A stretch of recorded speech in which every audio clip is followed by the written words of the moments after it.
जो बच्चे आंदोलन करते थे उन्हें देशद्रोही, वे डर जाते थे क्योंकि उन्हें आगे नौकरी करनी, उनका भविष्य खराब।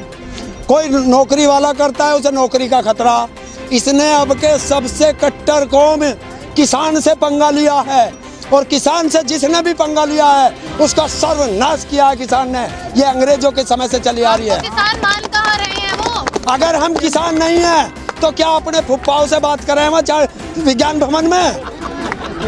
किससे बात करते हैं ये? विकास? हाँ, विकास तो बहुत बड़ा हो गया। 7 साल का हो गया होगा। स्कूल में कौन से में है वो? अरे पतंजलि वाले में तो ना पढ़ रहा कहीं हैं? हाँ, रामदेव वाले स्कूल में पढ़ रहा होगा। अब जाना पड़ेगा हरिद्वार की तरफ, देख कहूँगा। सौगंध मुझे इस मिट्टी की, मैं देश नहीं बिकने दूंगा। सौगंध हमें भारत माता की, मैं तिरंगा नहीं झुकने दूंगा। ये हमारा है। हम तो शहादत देने को खड़े हैं। इसका 62 जाए या ये 2 जीरो लगे, 1 जीरो लगे इसके आगे, इसकी जिम्मेवारी सरकार की होगी। आज देख रहे हो हिंदुस्तान का कोई एक गद्दार ही होगा जो उसे अच्छा कहेगा, वरना हर हिंदुस्तानी उसे गालियां दे रहा। क्यों दे रहा है गाली? अब यार जब वो देश के विकलांगों से दिए हुए नाम दिव्यांग बन गए तो अब ना उनको सुनाई देता है क्योंकि वो मूक बधिर हैं और ब्लाइंड हैं। तो अब उनको हम लोग जो है तैयारी कर रहे हैं कि उसके कान का ऑपरेशन कहाँ कराया जाए, बाबा रामदेव के हॉस्पिटल में, और आंखों का भी वहीं करा लेंगे। बाबा रामदेव खुद एम्स में जाते हैं।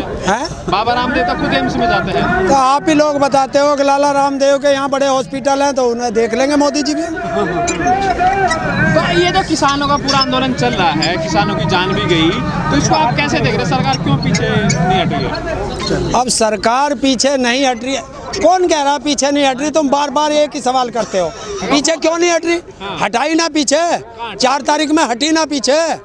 अरे 4 तारीख में हटी नहीं है, जो वो उन्होंने कानून वापस लिया है भाई, पराली वाला कानून, एनजीटी वाला, वो वापस लिया ना। तुम लोग कहते थे इस गाड़ी में बैक गियर नहीं है, हैं? तो बैक गियर लगा ना इसमें। अब बैक गियर लगा है, गियर बक्सा सही करा है, तो टायर वायर जरा थोड़े कम है, वो टायर डलवाने हैं इसमें और उसे बैक गियर में पूरा लगा देंगे। इतनी कमियां बता दी सरकार में। आपने 7 साल का सरकार का विकास तो देखा ही नहीं, ना गिना अब तक। विकास? हाँ, विकास तो बहुत बड़ा हो गया। 7 साल का हो गया होगा। स्कूल में कौन से में है वो? अरे पतंजलि वाले में तो ना पढ़ रहा कहीं हैं? हाँ, रामदेव वाले स्कूल में पढ़ रहा होगा। अब जाना पड़ेगा हरिद्वार की तरफ, देख कहूँगा। और वो क्यों चुनी थी आपने सरकार? जब दूसरी बार आपने चुनी इस सरकार को, क्या क्या खूबियां देख ली आपने पहली बार 5 साल में? भाई पहली बार तो 15 लाख के झांसे में तो मैं आ गया, झांसाराम के। तो आया नहीं 15 लाख आपके पास? आ गया। अब तो देखा ना कितना महल खरीद लिए, देखो कैसे महल बन रहे हैं हमारे यहाँ। समझ लो इस हाईवे पे जो 1 करोड़ रुपए गज भी नहीं मिलेगा, देखो हमारे सबके घर बन गए, इस पे महल बन गए उस 15 लाख में।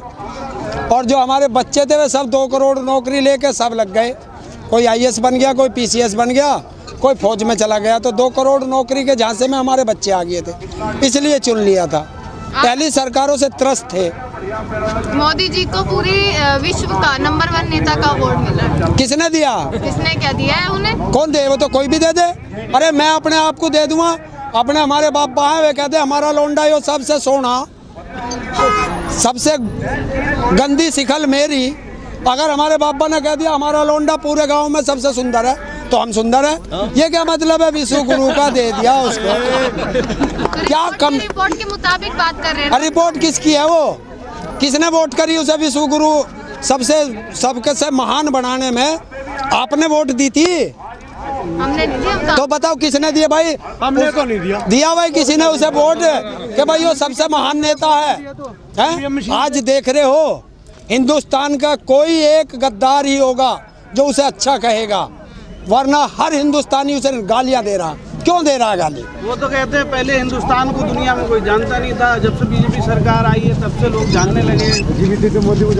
भाई अगर ऐसा है, मैंने कहा ना वो फेंकू राम है, वो फेंकता है और उसी फेंके के झांसे में आ गए थे। अगर जो इंसान अपनी स्वयं की बड़ाई करता हो तो समझ लीजिए वो देश का सबसे बड़ा गद्दार आदमी होगा। रेखुचंद कहाँ से हो गए वो? इतने बड़े बड़े काम उन्होंने कर दिए, 370 हटा दी, राम मंदिर बनवा दिया, इतना पुराना मुद्दा। एक बात बताइए, राम मंदिर बना, राम मंदिर की जो ट्रस्ट है भाई, किसी इतने सारे लोग खड़े, भाई तुम में से कोई है या तुम्हारा कोई रिश्तेदार है उसमें कौन है? उसमें है अरबपति करबपति। और जो पता राम मंदिर ट्रस्ट के वहाँ जो एक फूल की दुकान लगाओगे वो भी 1-1 करोड़ में बिकेगी, और हमारे पे तो 1 करोड़ है नहीं, तो वो दुकान भी हम नहीं खरीदेंगे। दूसरी चीज़, हम लोग एक ही मुद्दे पे चलते हैं, इसे मंदिर मस्जिद ये अला बला इन्हें छोड़ दीजिए, सिर्फ एक मुद्दे पे आइए, किसान का मुद्दा। 2000 तो वो कह रहे हैं किसानों को दिए। हाँ दिए भाई, मेरे खाते में तो आए नहीं भाई, बाल को किसी के चाचा के खाते में आए क्या? देखिए, और भाई उस 2000 रुपये में क्या करेंगे भाई? देख, उसमें 16.5-15 रुपये का हिसाब पड़ा है, 500 रुपये महीना आया, 500 को 30 जगह भाग कर लेना, फिर बीच बीच में 31 का भी कर लेना, क्योंकि 31 का भी दिन हो, तो क्या पैसे मिले। और अगर देखो बच्चे ने हिसाब निकाल दिया हुआ तो नू क्या हमारे बालक पढ़े लिखे ना। देखो पहला तो झूठ यहाँ आ गया मोदी जी का कि हमें समझ में नहीं आया, बच्चे ने तुरंत निकाल दिया 16 रुपये 32 पैसे। भाई 10 रुपये की एक चाय आवे तो भाई 2 कप चाय भी नहीं आई 16 रुपये में। और दूसरा उसमें से हमने, अब तो हम सांसद का टिकट तो पिछली बार खरीद लिया था, क्योंकि अब जो 2022 के चुनाव आ रहे तो विधायक का टिकट खरीद देंगे। और 2000 रुपये में इन्हें यो नहीं पता, अगर विधायक का टिकट भी भरने जाएंगे तो 15,000 रुपये उसकी फीस है? हमें बता रहे 2000 रुपये दे के 60 किसान शहीद हो गए, आप पीछे 60 नहीं है बेटे, 60 नहीं है, 2 और चले गए, 62 हो गए। तो 62 किसान शहीद हो गए, आप पीछे नहीं हट रहे, सरकार अपनी जगह अड़ी है। किस प्रकार से नतीजा निकलेगा फिर? सरकार से शहादत देते रहेंगे लोग। हम तो शहादत देने को खड़े हैं, इसका 62 जाए या 2 जीरो लगे 1 जीरो लगे, इसके आगे इसकी जिम्मेवारी सरकार की होगी। सरकार तो चुप बैठी है, वहाँ नवाज शरीफ की माता जी की मौत हो जाती है। देंगे उसको भी जवाब देंगे। जिस दिन यहाँ इतिहास लिखा जाएगा, जब इसका इतिहास लिखा जाएगा तो इसमें लिखा जाएगा। पहले तो एक मोदी जी का एक नारा है जो वो कहते हैं, बहुत देशभक्त बनते हैं, वो देशभक्त नहीं है, मैं उस देशभक्ति पे बताता हूँ। सौगंध मुझे इस मिट्टी की जिसमें मैं पैदा हुआ हूँ, सौगंध मुझे इस मिट्टी की, मैं ये देश नहीं बिकने दूंगा। सौगंध मुझे इस मिट्टी की, मैं ये देश नहीं बिकने दूंगा। सौगंध हमें भारत माता की, मैं तिरंगा नहीं झुकने दूंगा, ये हमारा है। आपने इतिहास की बात करी, इतिहास उठा के देख लीजिए, मोदी जी ने एक भी बिल कानून वापस आज तक लिया नहीं। देखिए बेटे, आपको बता दूं, उसने नहीं लिया कोई बात नहीं है, अभी तक उसका पाला किससे पड़ा था? जो बच्चे आंदोलन करते थे उन्हें देशद्रोही, वे डर जाते थे क्योंकि उन्हें आगे नौकरी करनी, उनका भविष्य खराब। कोई नौकरी वाला करता है उसे नौकरी का खतरा। इसने अब के सबसे कट्टर कौम किसान से पंगा लिया है, और किसान से जिसने भी पंगा लिया है उसका सर्वनाश किया है किसान ने।